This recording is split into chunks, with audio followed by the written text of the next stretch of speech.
Hai semuanya, hari ini saya ingin membahas mengenai asal-usul STAIR, sebuah kajian yang menggabungkan antara ilmu pengetahuan, teknologi, dan seni dalam hubungan internasional. Nah, asal-usul STAIR ini saya sarikan dari bukunya J.P. Sings dan kawan-kawan yang berjudul Science, Technology, and Arts in International Relations.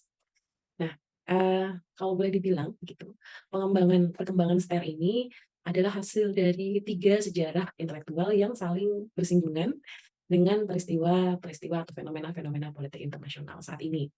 Sejarah yang pertama, berkaitan dengan di mana ilmu pengetahuan dan teknologi awalnya dipandang dalam hubungan internasional sebagai sebuah, variabel yang bersifat eksternal. Di mana dalam kajian-kajian hubungan internasional, isu-isu mengenai sains dan teknologi ini muncul berkembang pesat, terutama semenjak munculnya teknologi digital. Nah, awal mulanya pada kajian-kajian HI yang tradisional ini, sains dan teknologi seringkali hanya dianggap sebagai sebuah variabel eksternal yang netral secara politik, yang tidak memiliki elemen powers begitu, dan hanya dipandang sebagai instrumen yang digunakan oleh aktor dalam hubungan internasional untuk meningkatkan kapabilitas mereka atau meningkatkan kekuasaan mereka. Namun, sekitar tahun 1980-an mulai terjadi pergeseran menuju kajian-kajian yang melihat teknologi semakin endogen dan evolusioner, di mana kajian-kajian ini melihat teknologi sebagai proses politik yang tidak bisa dipisahkan dalam fenomena internasional, di mana proses ketika teknologi ini didesain, teknologi ini diproduksi, dan teknologi ini digunakan di setiap prosesnya itu tidak luput dari dinamika-dinamika politik internasional. Nah, ini adalah salah satu sejarah yang mempengaruhi kajian hubungan internasional yang tadinya secara tradisional HI itu hanya melihat teknologi sebagai variabel eksternal, gitu ya, teknologi sebagai instrumen saja. Namun di tahun 1980-an ini mulai muncul pertanyaan-pertanyaan yang mempertanyakan proses-proses politik di balik teknologi itu, yang mulai mempertanyakan jangan-jangan teknologi itu tidak netral. Lalu sejarah yang kedua itu terkait dengan munculnya tradisi konstruktivisme dalam hubungan internasional yang dikombinasikan dengan perkembangan kajian sains dan teknologi.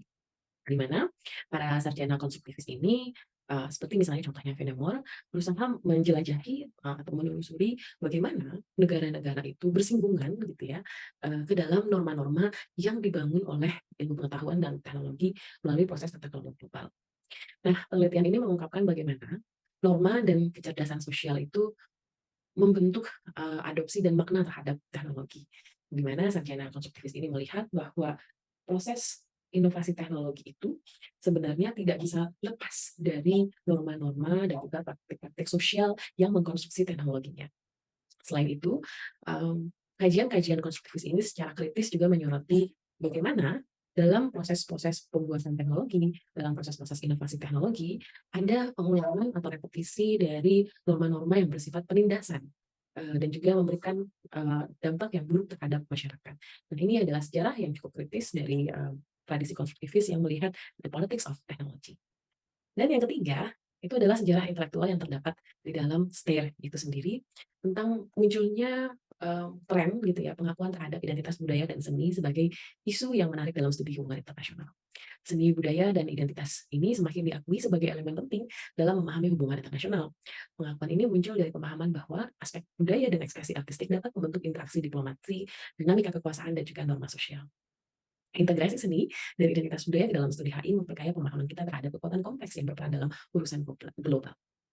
Nah, yang menarik adalah dalam buku ini juga diceritakan bagaimana Singh sendiri menyoroti kasus mengenai perdagangan objek-objek budaya internasional, di mana fenomena perdagangan objek-objek budaya internasional ini menimbulkan perdebatan dari dua kubu. Yang pertama adalah kalau dari Amerika dan negara-negara lainnya yang terhadap Amerika menganggap objek-objek budaya ini bisa sebagai komoditas yang bisa diperdagangkan. Sementara Uni Eropa dan juga negara-negara lain yang sependapat melihat bahwa karena objek ini melambangkan identitas budaya dan merepresentasikan nilai-nilai tertentu, maka harusnya objek-objek tersebut tidak bisa diperdagangkan. Nah, ini adalah salah satu kasus yang mencerminkan bagaimana pertemuan antara seni dan budaya itu juga terkait dengan urusan hubungan internasional dan yang menimbulkan berbagai perdebatan seputar seni dan urusan global.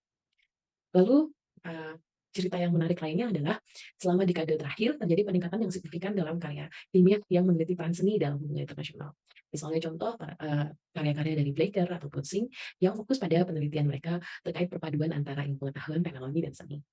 Dalam industri kreatif, itu semakin sulit untuk membedakan mana yang disebut teknologi, mana yang disebut sebagai seni digital, karena keduanya memang sering sekali terkait, satu sama lain. Selain itu, pemahaman budaya memainkan peran penting dalam hubungan internasional, karena simbol-simbol dan politiknya selalu memiliki kepentingan. Contohnya, organisasi seperti UNESCO mewakili perpaduan antara seni, ilmu pengetahuan, dan teknologi. Salah satunya melalui program inisiatif mereka Warisan Dunia, atau misalnya Komisi Oceanografi Internasional. Nah, proyek-proyek UNESCO ini boleh dibilang tidak lepas dari dinamika politik yang mengaitkan antara isu seni, budaya, dan hubungan internasional. Lalu ada satu poin menarik yang perlu dicatat adalah istilah tekne itu sendiri sebenarnya secara etimologi bermakna seni, sehingga kalau boleh dibilang gitu, dari asal-usul katanya saja, kata teknologi dan seni ini memiliki keterkaitan yang sangat erat gitu ya, di mana mereka menjadi satu kesatuan organik antara kajian teknologi dan juga kajian seni. Nah, itu dia mungkin sedikit, cerita asal-usul mengenai STAIR, mudah-mudahan bisa meningkatkan minat teman-teman semua untuk, menggali bersama isu-isu sains, teknologi, and art dalam hubungan internasional. Sampai jumpa di video berikutnya.